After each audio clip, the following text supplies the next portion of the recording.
पंजाब में जट और दूसरे राज्यों में जाट नाम से संबोधित की जाने वाली जाति वर्तमान समय में सबसे प्रतिष्ठित जातियों में से एक मानी जाती है। जाट क्षत्रिय समुदाय के अभिन्न अंग माने जाते हैं। इनका विस्तार भारत में मुख्यतः पंजाब, हरियाणा, दिल्ली, राजस्थान, उत्तर प्रदेश, मध्य प्रदेश, गुजरात आदि भारत के पठारी इलाकों में है। तो स्वागत है दोस्तों, आज की इस वीडियो में हम बात करने वाले हैं जाट जाति के इतिहास के बारे में। अगर आप इस चैनल पर नए हैं तो ऐसे ही इंटरेस्टिंग वीडियोस देखने के लिए प्लीज़ चैनल को सब्सक्राइब करें। जाट समाज के लोग आज के आधुनिक युग में अपनी पुरानी परंपराओं से जुड़े हुए हैं। इस जाति की सामाजिक संरचना बेजोड़ है। जाट समाज की गोत्र और खाफ व्यवस्था प्राचीन समय की मानी जाती है। जाट समाज की उत्पत्ति के विषय में कई मान्यताएं हैं। इस विषय में अलग अलग इतिहासकारों के अलग अलग मत है।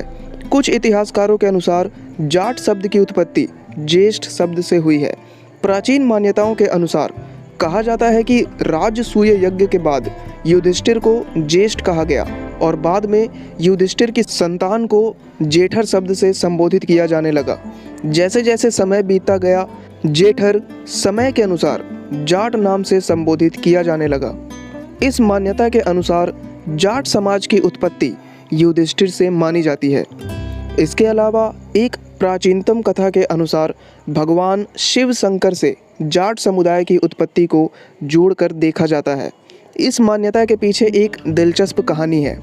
यह कहानी देव संहिता नामक पुस्तक में लिखित है। इस कहानी के अनुसार भगवान शिव के ससुर राजा दक्ष ने हरिद्वार के पास कनखल में एक यज्ञ का आयोजन किया था। इस यज्ञ में सभी देवी देवताओं को बुलाया गया, लेकिन भगवान शिव और शिव की पत्नी सती को निमंत्रण नहीं दिया गया। जब सती को पिता के इस यज्ञ के बारे में खबर मिली तो भगवान शिव से बिना निमंत्रण के अपने पिता के यज्ञ कार्यक्रम में जाने की आज्ञा मांगी। भगवान शिव ने उन्हें यह कहकर आज्ञा दे दी कि तुम उनकी पुत्री हो और तुम अपने घर बिना निमंत्रण के भी जा सकती हो।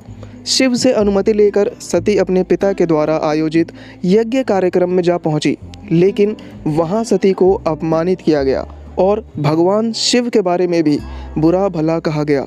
इस बात पर क्रोधित होकर सती ने हवन कुंड में कूदकर आत्मदाह कर लिया। जब इस बात का पता भगवान शिव को लगा तो वह क्रोधित हो उठे और अपनी जटाओं से वीरभद्र नामक गण को बनाते हैं। वीरभद्र यज्ञ आयोजित किए जाने वाले स्थान पर जाकर नरसंहार करता है और भगवान शिव के ससुर दक्ष का सर काट देता है।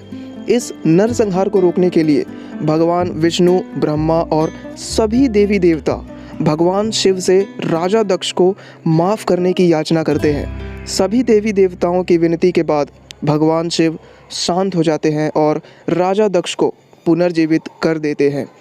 इस कथा के अंतर्गत जो इस कहानी में वीरभद्र नामक किरदार है, उसे जाट समाज का पूर्वज माना जाता है। कई पुस्तकों में उल्लेख मिलता है कि वीरभद्र से जाट समुदाय की उत्पत्ति हुई है। इस बात में कितनी सच्चाई है, इसका पुख्ता प्रमाण किसी के पास नहीं है। इतिहासकार सुखवंत सिंह के अनुसार जाट क्षत्रिय समुदाय से ताल्लुक़ रखते हैं। एक असली जाट स्वाभिमानी और परोपकारी स्वभाव का होता है, जो कमज़ोर लोगों की सहायता करता है। जाटों ने कभी ब्राह्मणवाद को स्वीकार नहीं किया। जाट समाज के लोग अपने पूर्वजों की पूजा करते हैं, जिसे भंडारा कहा जाता है। इस जाति के लोग भगवान कृष्ण को भी अपना पूर्वज मानते हैं, लेकिन इस बात का प्रमाण किसी भी ग्रंथ में देखने को नहीं मिलता है। जाटों की उत्पत्ति के विषय में इतिहासकारों के अलग अलग मत है, लेकिन मुख्यतः मूल रूप से इस जाति के लोग भारतीय हैं। जाटों की वर्तमान स्थिति पहले से बेहतर है। ज़्यादातर जाट मुख्य रूप से खेती करते हैं। इस जाति के लोग मुख्य रूप से ग्रामीण इलाकों में रहते हैं। आजकल भारतीय खेल जगत में जाट जाति के लोगों का अच्छा प्रदर्शन देखने को मिल रहा है। आने वाले समय में जाट जाति के लोग खेल जगत में अच्छा प्रदर्शन कर सकते हैं। जाट समाज के लोगों की आर्थिक ग्रोथ रेट अन्य जाति के मुकाबले बेहतर है। 21वीं सदी के पूर्वार्ध में पंजाब की कुल जनसंख्या का 20% जाट थी। लगभग 10% जनसंख्या बलूचिस्तान, राजस्थान और दिल्ली तथा 2 से 5% जनसंख्या सिंध, उत्तर पश्चिम सीमांत और उत्तर प्रदेश में रहती थी। पाकिस्तान के 40 लाख जाट मुस्लिम हैं। भारत के लगभग 60 लाख जाट 2 अलग अलग जातियों के रूप में विभाजित है। एक सिख है जो मुख्यतः पंजाब में केंद्रित है और दूसरा हिंदू है। इतिहास में महान जाट की बात करें तो सबसे पहला नाम महाराजा रणजीत सिंह का आता है। महाराजा सूरजमल, तेजाजी, महाराजा जवाहर सिंह, राजा पोरस जैसे कई महान जाट इतिहास में हुए। जाटों के ठेठ भारतीय होने का एक प्रमाण यह है कि जाट जाति के लोग श्रेष्ठ किसान होते हैं। बैल और भैंस रखना उनकी विशेष आदत है। भारत में खेती होने का प्रमाण 10,000 वर्ष पूर्व के मिले हैं। इराक तक भैंसें ले जाने का काम भारतीय जाटों ने किया था। हुकम सिंह यूरोप में बी ब्लड ग्रुप ले जाने का श्रेय जाटों को देते हैं। जाट जाति का संबंध मुख्यतः भारत में पाए जाने वाले प्रख्यात आर्य परिवार से है। भारत में रहने वाले आर्य परिवार 3 वंशों से संबंधित थे: नागवंश, सूर्यवंश और चंद्रवंश। जाटों का रक्त संबंध मुख्यतः नागवंशी और चंद्रवंशी आर्यों के साथ है, लेकिन कुछ इतिहासकार उनका संबंध सूर्यवंश से भी मानते हैं।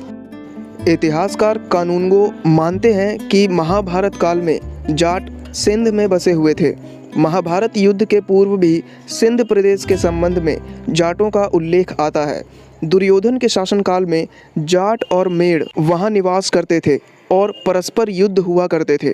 अंत में जाट विजयी रहे और मेड़ों पर राज करने लगे। समयांतर में जाटों के एक सरदार ने दोनों को प्रेम पूर्वक रहने के लिए समझाया और महाराजा दुर्योधन से अपने लिए एक शासक भेजने को कहा। इस पर दुर्योधन ने अपनी बहन दुशाला को सिंधु प्रदेश का शासक नियुक्त किया। जाटों का विदेश में जाना तो ठोस सत्य है, लेकिन उनका लौटकर भारत आना भी उतना ही सत्य है। कुछ समय के लिए जाट आर्यों को अथवा उनके वंशजों को आर्थिक, सामाजिक और राजनीतिक कारणों से बाहर के देशों में रहना पड़ा, परंतु स्थितियां अनुकूल होने पर पुनः भारत लौटकर आए। इस प्रक्रिया में उन्होंने अपनी भाषा, संस्कृति और परंपराओं को नहीं छोड़ा। तो दोस्तों, जाट जाति के इतिहास के बारे में यह वीडियो आपको कैसी लगी प्लीज़ कमेंट करके हमें बताएं, और अगर वीडियो अच्छी लगी हो तो प्लीज़ वीडियो को लाइक करें और ऐसे ही इंटरेस्टिंग वीडियोस के लिए चैनल को सब्सक्राइब करें।